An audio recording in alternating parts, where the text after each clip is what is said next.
2월 3일 오전 송은재TV 시작합니다. 헌법재판소가 오늘 오후 2시에 마은혁 후보자에 대한 임명 문제, 이 부분과 관련해서 선고를 내립니다. 헌법재판소가 크게 봐서 세 가지 논란입니다. 이 마은혁을 임명하는 것이 맞느냐 맞지 않느냐, 이 세 가지 논란에도 불구하고 헌법재판소가 마은혁을 임명하지 않는 것은 최상목 대통령 권한대행이 이 국회의 권한을 침해하는 것이다, 월권을 하는 것이다, 이렇게 선고를 할 것이 거의 확실해 보입니다. 이런 세 가지의 논란에도 헌법재판소가 이런 결정을 한다면, 마은혁을 임명하라 이렇게 결정을 한다면, 최상목 권한대행은 어제 밝혔습니다. 헌법재판소의 결정을 존중한다. 하지만 이 부분에 대해서는 논란이 많기 때문에 법무부와 충분히 상의해서 결정하도록 하겠다, 최종 결정하도록 하겠다라는 게 최상목 권한대행의 입장입니다.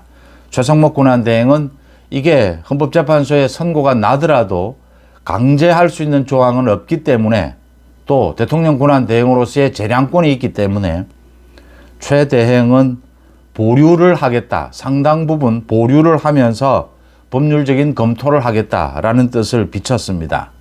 오늘 이 재판에서 가장 중요한 것은, 그러니까 재판이 결정을 내리는 데 있어서 지금 현재 재판관 8명입니다. 이 8명이 어떤 결정을 내리느냐. 그러니까 이진숙 방통위원장에 대해서는 탄핵을 기각을 하면서도 탄핵 찬성이 4명이었고 탄핵 반대가 4명이었습니다. 4명은 지금 묻지마 탄핵 찬성을 하고 있다라고 하는 것입니다. 이진숙 위원장은 탄핵할 사유가 사실상 거의 없는 것입니다. 그런데도 묻지마 탄핵을 하고 있다. 문영배를 비롯해서 이미선 등입니다.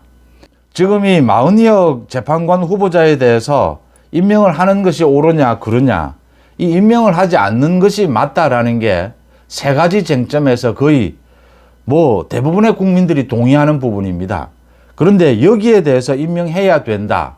지금 헌법재판소가 이런 결정을 내리겠다라고 하는 것입니다. 지금까지 태도를 보면 이 임명을 하는데 몇 명이 찬성을 할 것이냐, 몇 명이 반대를 할 것이냐, 이걸 보면 윤 대통령에 대한 탄핵, 이 심리가 앞으로 어떻게 진행이 될 것이냐라는 것을 짐작해 볼 수가 있습니다. 헌법재판소는 최종 결정입니다. 헌법재판소에 어떤 결정이 나오면 이걸 다시 번복하거나 심리를 할 수가 없습니다. 지금 많은 국민들이 묻고 있는 것이 비상계엄이라든지 윤 대통령에 대한 탄핵에 대한 찬반 여부를 떠나서 이걸 결정할 법원이나 재판소는 공정해야 합니다. 최소한의 객관적이고 공정성이 담보가 되어야 합니다. 그게 되지 않는다면 승복할 수가 없는 것이죠. 지금의 헌법재판소는 완전히, 그러니까 이진숙 탄핵 심리에서 4명, 이진숙 탄핵을 찬성한 이 4명은 이건 최소한의 재판관으로서의 공정성을 갖고 있지 못하다, 지금 국민들이 보고 있는 인식입니다. 이런 헌법재판소에 의한 판결은 누가 승복을 하겠느냐라는 대목입니다. 세 가지 지점입니다. 헌법재판소가 이렇게 마은혁에 대해서 임명하라, 최상목 대행에게 임명하라라고 선고를 하는, 이게 문제가 되는 것이 세 가지 지점입니다. 첫째, 우원식이 이걸 권한쟁의 심판을 한 것입니다. 국회의장이.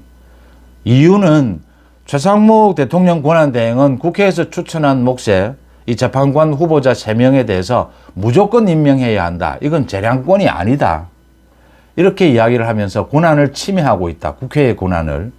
이게 이유였습니다. 이게 문제라고 하는 겁니다. 최상목 권한대행은 이게 재량권이 있다라고 하는 것입니다. 이게 재량권이 있느냐, 헌법에 정해져 있습니다. 추천은 국회에서 3명, 대통령이 3명, 대법원장이 3명을 추천합니다. 그런데 최종 임명권은 대통령이 갖고 있습니다.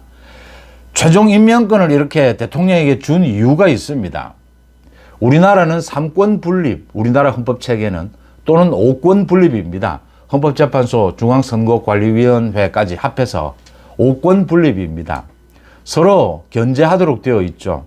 그런데 최종 대통령의 최종 이 전체 국정지휘 권한을 보장해 주고 있습니다.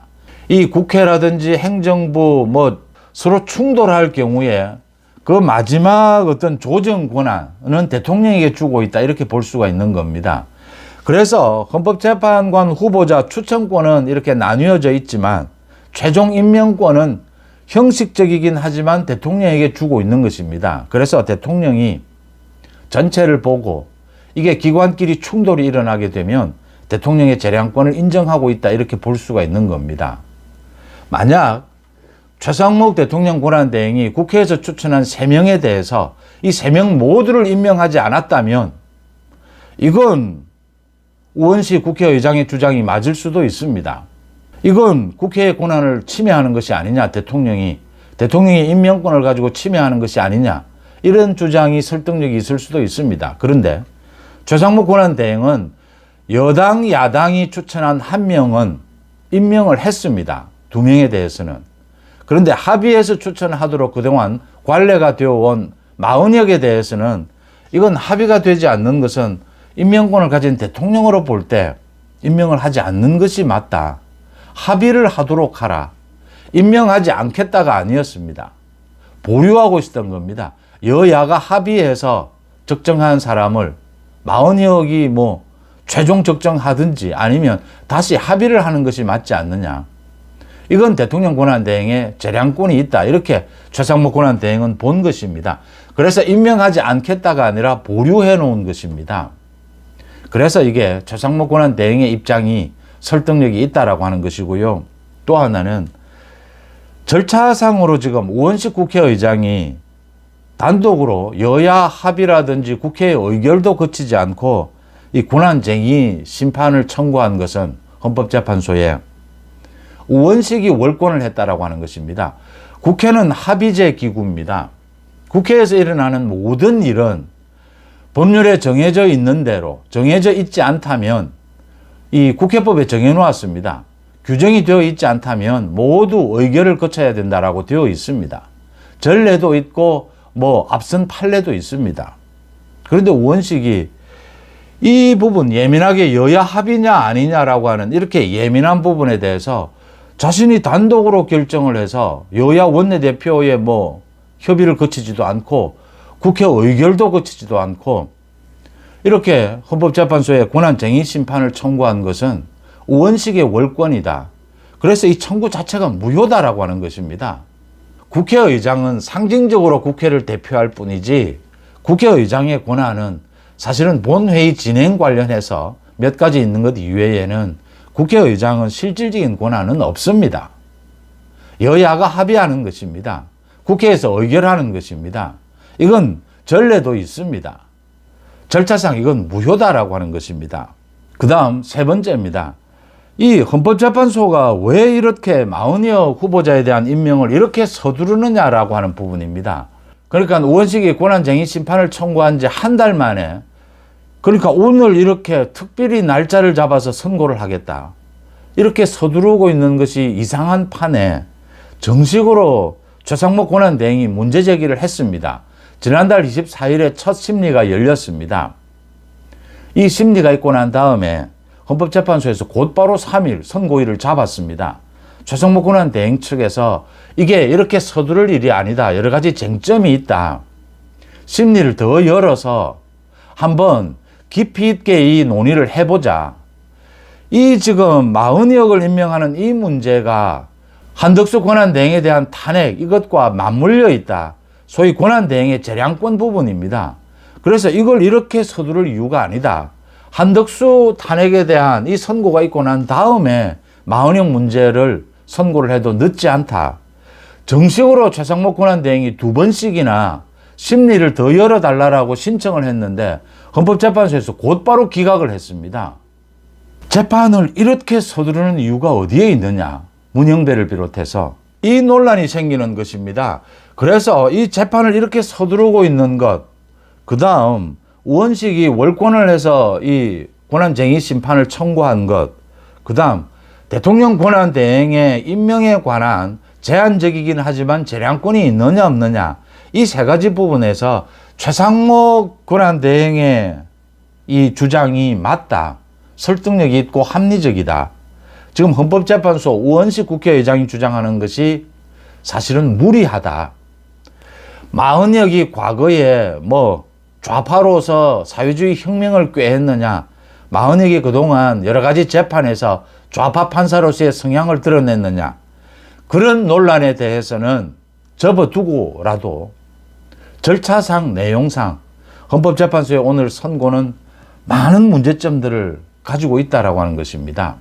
그래서 이렇게 최종 재판관이 뭐 법원이 사법부가 그 자체가 불공정하다면 이 판결에 대해서는 누구도 승복할 수가 없다라고 하는 점입니다. 최성목 권한대행이 이미 밝혔습니다. 어제 헌법재판소의 선고 결정이 내려지면 존중한다. 하지만 대통령 권한대행으로서의 재량도 있는 만큼 충분히 법무부 측과 협의하고 국민들의 의견을 들어서 결정하겠다라고 했습니다. 상당 기간 보류하겠다라고 하는 것입니다. 윤 대통령에 대한 탄핵 심리가 끝날 때까지만이라도 보류하겠다라고 하는 뜻을 분명히 한 것입니다. 그래서 오늘 이 헌법재판소의 선고 결정은 뭐 예상이 됩니다. 마흔역을 임명하라 쪽일 겁니다. 이런 논란에도 불구하고 이렇게 서두르고 있는 이유입니다. 그런 선고가 내려지는 것이 중요한 것이 아니라 이 마흔역 임명에 몇 명의 재판관이 찬성하느냐, 몇 명이 반대하느냐, 이걸 지켜볼 일입니다. 이번에 이 마흔역에 대해서는 재판관 8명이 어떤 결정을 내리는지 그 부분이 가장 중요하다. 그 다음 최상목이 그래도 최상목 권한대행이 국정 전반에 걸쳐서 대통령 권한대행으로서 최소한의 국정 안정을 지켜내는 안전판 역할을 하고 있다라고 하는 점입니다. 송은재TV 마칩니다. 고맙습니다.